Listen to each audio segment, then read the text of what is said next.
out. So that was one of the other solutions we tried. And then there was also just running Docker without any orchestration, so just SSHing into boxes basically, or wrapping Docker CLI with something like Puppet, Salt, Chef. This has multiple problems. The first one being that running containers in Docker Engine, quite frankly, sucks. It has too many issues. It has that horrible userland proxy problem.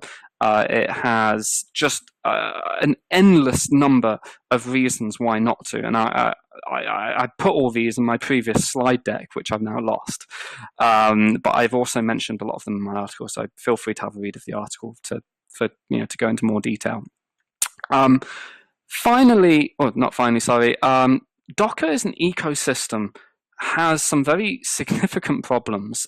People are downloading images that are not signed, that are possibly, in almost all circumstances, untrusted, and the maintainers of them aren't really following good standards or good practices for ensuring that tags stay stable. So when you pull a tag one day, you pull the same tag the next day for the same version number, say the major and minor, and it could be something completely different. And you could argue, yeah, that's the same with any type of repo management. It's like, yeah, but Docker ecosystems repo management is really bad. People just, there's not as much care that goes into it as to say something like, in comparison with something like, say, Debian. So if you consider that, the Docker format is broken, the implementation is broken, the ecosystem is broken. Docker itself is just fundamentally flawed, and this was the argument I was trying to get across in my article, which some people a lot of people were receptive to. So you think about, okay, what's the alternatives for syntax? You can roll your own. So you can build your own CH roots, you can do your own namespace wrapping, because it's actually really easy to do that. There's tools out there that help you. You can do it in maybe 100 lines of code, or you can use a wrapper tool. Fire proxy, I think, was another one. But let's be honest, it's a pain in the ass, right? Unless you're deploying to 2,000-3,000 boxes where you've got the resources and to be able to justify spending this amount of time, it's an utter pain in the ass, especially if you just want to get something out there. So what's the next one? Well, you've got Rocket, RKT from CoreOS. They tried their best. I really like ACIs, which is the standard that that Rocket containers are built on. What I don't like is how they've actually implemented the build tool. So AC build, which is the tool that's used to build these containers, is broken out of the box. Doesn't run on OS X, doesn't run on Windows, will barely run on Linux, and will only run on certain versions of Linux. And in some cases, like Ubuntu LTS, it doesn't work on LTS. It's like, really? It's not great, There are third-party options for building ACIs, which have done a better job than they have, but who knows when that's going to die? Who knows when the support for that's going to end, or if it's going to have bugs, or how long it takes for those bugs to be fixed? So, do you really want to run something like that in production and be at the mercy of someone else? Yeah, it's a call to make at the time. So you've got that issue with the format, you've got that issue with the ecosystem, but containers themselves are fantastic. They, as a concept, I really love them. What I just struggle with is how they're implemented.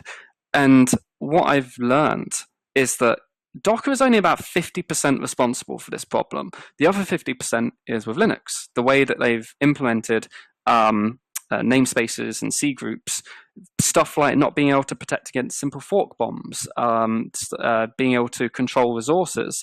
The whole way that it's constructed it's just not great. In comparison with one of the other solutions which we're using now, and this is where Brian Cantrell steps in. So the first I heard, you may have heard me talk about this at the last conference about Triton.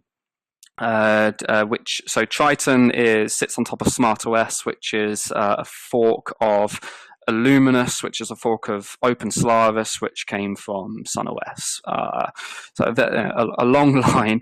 And I didn't know about this until Brian came on this on this Reddit, I was on the Hacker News talk, and gave me an absolute bollocking for saying that in some cases VMs were running faster than bare metal, and he was right to do that. He was right to give me a bollocking because I was wrong, and I'm glad he did, because it taught me a valuable lesson. So I started looking into it, and I was like, you know what, this is really cool, and the way that they do containers, and there's a fantastic talk, by the way, from Brian about why you should run containers on bare metal. Running containers on bare metal. If you just search Google for run containers on bare metal already, you'll see it on there on YouTube. I'll post a link to it at the end of this in the chat as well. He goes into a lot more detail than I ever could on why it's better. But when I looked at it, when I read into it, it's like, okay, this is true. This is genuine. Let's try this.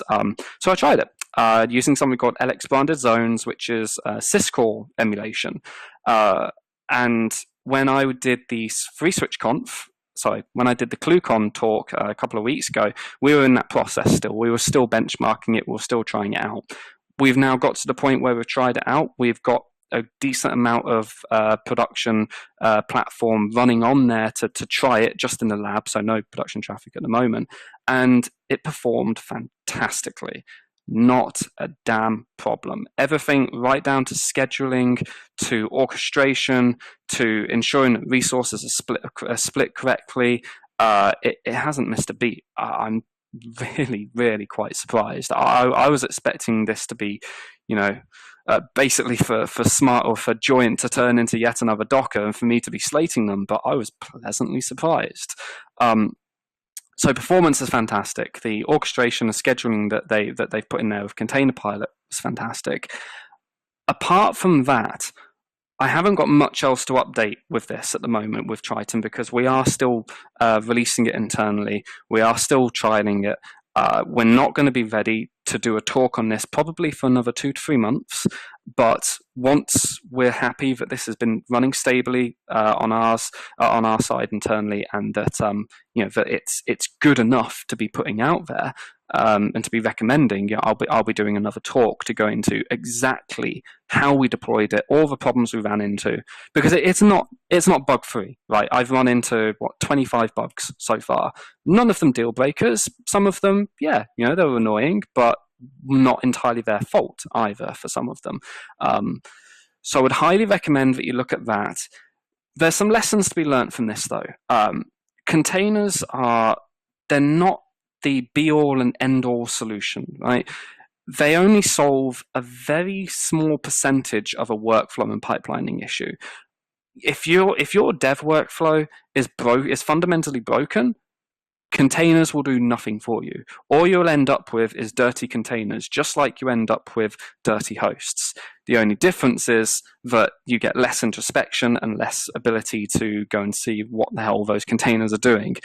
In some cases, for people that are so tied into the old way of doing things, I would actually recommend that you don't use containers, because you need to buy into a completely different way of thinking in order to get the best from them. And a good talk on this is something called Immutable Infrastructure, a company called Containership, and again, I'll link you all to this afterwards. They have done some fantastic talks on this, and all it comes down to is a particular machine or a particular container has a very short lifespan. That's it. That's the crux of immutable infrastructure, and that thing doesn't change. If it changes, you release a new one. Now, there's various people. You've obviously had talks, a lot of talks, of people saying run containers on AWS, run Docker on AWS, and there's only one point that's acceptable, and that's if you use AWS's entire ecosystem. So if you're using their scheduling, if you're using, God, I can't even remember what the name of it is now, their Elastic Container Service, ECS, or whatever the hell it is. If you're using that, then okay, fair enough. You're still making God a bit angry by doing so, and you'll see why in the Brian talk, but it's acceptable. If you're just running AWS to run an EC2 instance to run Docker engine and then control it via CLI, you're doing it wrong, completely wrong. And there's a surprising amount of talks of people telling you to do this. Again, for the technical details on that, highly recommend watching that talk by Brian. It will open your eyes, and I don't want to spoil it because he portrays it in a much better way than I could, and in a much longer period of time, about 70-minute talk. Running Docker on DigitalOcean is marginally better, not because it's a better technical solution, but because you get more bang for your buck. So if you absolutely insist on running Docker CLI on a VM somewhere, fine, go and run it in DigitalOcean or in VMware. And if you do use VMware, maybe even look at their solution. They have they have this orchestration thing. It's basically just like boot to Docker, but for VMware. It sucks technically as well, but if you've got the ability to do that, then at least try it. At least go for the lesser of two evils. There's lots of other choice available. You've got Cloud 66. They are doing they're doing a good job. I like what they're trying to do. I don't think it'll ever be useful for me, but I do think it'll be useful for other people. They may improve it over time as well to give it more features. They may make it less restrictive, but for me, as much as I love those guys and I've got a huge amount of respect for them, it just wasn't a good fit for me. But what you should take away from that is that it might be a good fit for you, and you should try it. At the very least, try it. Don't just sort of listen to what other people are saying and make your conclusion then. Always test for yourself against your specific workload. So that's Cloud 66 for that one. Rancher, I'm not even going to recommend Rancher. If you want to have a look at it, feel free, but I'm not even going to give it the time of day. Again, the guys seem like decent guys, but I don't agree with the approach. Then there's Docker Swarm, and there's also, what was the other one? HashiCorp's. There's a Nomad, I think it's called. Based on the experience with HashiCorp of wanting to release cool new things and not maintaining the old ones, wouldn't really recommend running it. Not only that, the whole design of it, in my opinion, seems flawed. But again, try it out for yourself, and when you come to a conclusion, more importantly, write about it, share your thoughts. If you've got a blog, release it on your blog. If you haven't got a blog, go and get a Medium account. Write, and spread the word about what your opinions of these systems are. And then there's a whole bunch of others as well. There's, I think, 50 to 60 different solutions for running Docker in production at the moment, and they all suck ass. They're just awful. And I've tried a good 50% of them, and the other 50% weren't even worth trying because they didn't work out the box. There were problems from the get-go. And finally, I just have to re-emphasize the workflow issue of making containers are just one step. There's better quick wins that you can get. You can look at doing if there's lots of people in your team and you're constantly maybe overwriting each other's changes, or it's taking a long time to release into production, or you've got general kind of development issues. Fix those first. Don't bother with fixing production for now, because that for the most part can be separated into some case. Although I would always advocate that there shouldn't really be a separation, that you should have multi-talented people, multi-talented developers. As a worst-case scenario, separate those tasks, and improve your workflow there, and then worry about production at a later stage. If you haven't got CI, if you're wanting to do, you're wanting to test your releases on each commit, or you want to, be able to tar up or make a repo of your releases, whatever it may be, that's something you could do. You could take the free switch approach in that, release deb packages. Look at all these different ways that you can improve your overall dev workflow. Then look at containers, and you will appreciate containers more. If you don't, if the only reason you're using containers now is out of fear that you're going to fall behind on technology, don't buy into it. It's a marketing fad. It's nothing but vapor. The old school way of doing things is going to be around for a long time. In 5 years, maybe there'll start to be a transition into a new way. And if you have got the time to learn and appreciate why containers are absolutely fantastic, then I strongly recommend you do, because they will change the way fundamentally that you do development and would hopefully make you a better engineer. If you haven't got that time to invest, stick with the old way of doing things, with what's comfortable with you, and save yourself the heartache. Because if you're not buying into the whole ecosystem and the whole concept, and that's the most important thing, the concept, then you're just going to cause headaches for yourself. It's just going to piss you off, and you're just going to end up hating Docker. And as a final note, don't allow this to discourage you. Keep learning for yourself and keep looking at different solutions and come to your own conclusions.